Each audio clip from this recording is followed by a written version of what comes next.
রহস্যময় দ্বীপ। অন্ধকারের ভেতর বন্দিত ঘন জঙ্গল ঘেরা নির্জন দ্বীপ। আকাশ কালো মেঘে ঢাকা, চারদিকে সমুদ্রের গর্জন। রাঙা অচেতন অবস্থা থেকে ধীরে ধীরে জেগে ওঠে, তার হাত বাঁধা, পেটের দিকে হাত রেখে কষ্টে উঠে বসে। রাঙা মনে মনে, আমি কোথায়? বৃন্দা বৃন্দা কোথায় গেল?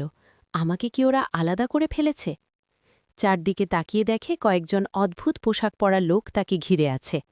রহস্যময় লোকেরা একসাথে ওহা ওহা ওহা। রাঙা সাহস জোগাড় করে, তোমরা কারা? আমাকে এখানে কেন এনেছ? আমি প্রেগনেন্ট, প্লিজ আমাকে আঘাত করো না। একজন লোক সামনে এগিয়ে আসে, তার চোখে ভয়ঙ্কর দৃষ্টি। এই মেয়েটাই তো সেই তীরন্দাজ যার কথা আমরা শুনেছি। রাঙা চমকে উঠে, তোমরা আমাকে চেনো?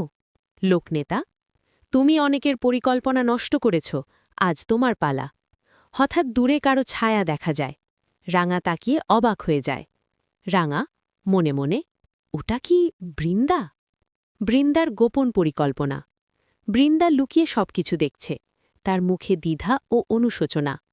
বৃন্দা নিজের সাথে, আমি ভেবেছিলাম ওকে সরিয়ে দিলে সব সমস্যার সমাধান হবে, কিন্তু ও তো এখনও বাঁচার জন্য লড়ছে। আমি কি ভুল করেছি? একজন অচেনা ব্যক্তি বৃন্দার কাছে আসে। প্ল্যান অনুযায়ী কাজ হয়েছে, এবার মেয়েটাকে শেষ করতে হবে।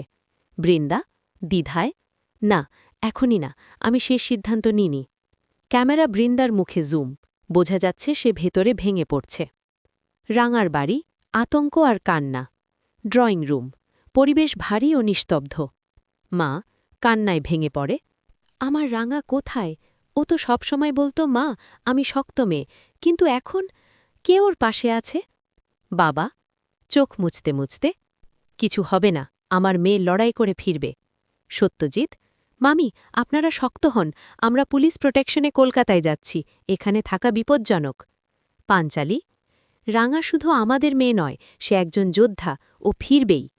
হঠাৎ একজন সদস্য বিরক্তি নিয়ে কথা বলে, বাস্তবটা মেনে নিন, দুদিন ধরে নিখোঁজ, ফেরার চান্স খুব কম। বাবা রাগে, চুপ, আশা হারালে সব হারাবি। সত্যজিতের ফোন, ক্ষীণ আলো। ফোন বেজে ওঠে, সবাই চুপ হয়ে যায়। হ্যালো, হ্যাঁ বলুন, কি বলছেন? ফোন রেখে উত্তেজিতভাবে বলে, ভোরে কয়েকজন জেলে সমুদ্রে একজন মহিলাকে ভেসে যেতে দেখেছে, আমরা সার্চ টিম পাঠাচ্ছি।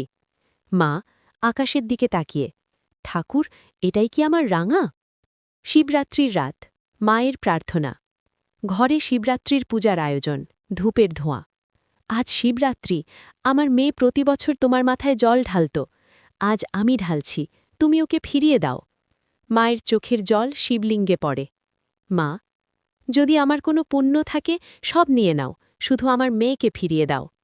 রাঙাকে একটি খাড়া পাহাড়ের ধারে নিয়ে যাওয়া হচ্ছে। লোকনেতা, আজ এই দ্বীপেই শেষ হবে তীরন্দাজের গল্প। হঠাৎ দূর থেকে তীর ছুটে আসে, একজন লোক পড়ে যায়। সবাই, কে? ছায়া থেকে বেরিয়ে আসে বৃন্দা। বৃন্দা, গল্প এখানেই শেষ হবে না, কারণ রাঙা একা নয়।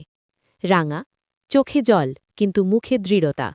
রাঙা হালকা হাসি, আমি জানতাম শেষ মুহূর্তে তুমি ক্ষীরবেই।